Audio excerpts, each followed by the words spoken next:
as the news conference is starting in Clintonville, where they're discussing those mysterious booms. Let's listen in. The Incorporated Research Institute of Seismology, otherwise known as IRIS, has an array of portable stations throughout the United States which move around our country. The data from these portable stations is not generally available very rapidly to the USGS National Earthquake Information Center, called the NEIC. As of early this morning, after our informational meeting last night,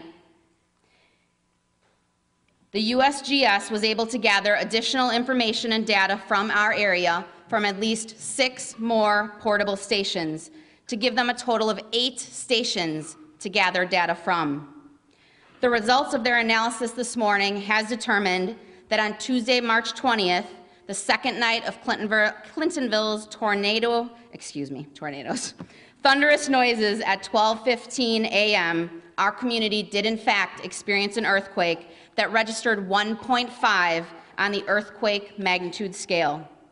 It is assigned a depth of 5 kilometers, which converts to 3.1 miles inside the earth.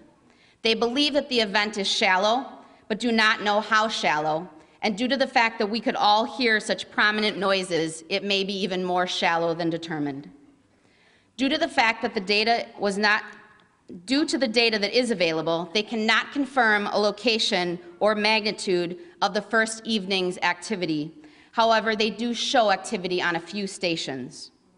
Representatives from the USGS have described our series of events as something called a swarm of several small earthquakes in a very short amount of time.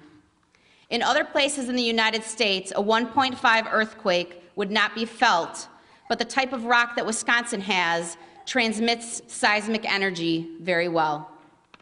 Although 1.5 earthquakes many times are not felt, there are numerous examples from the USGS that are evident that when an event like this is close to a community, it can be felt even below a magnitude of 1. An earthquake that will create typical significant damage to property registers at a scale of 5.5 or higher. Typical mid-magnitude 4 earthquakes sometimes experience things like cracked windows. This helps us understand why none of you experienced physical property damage during these events.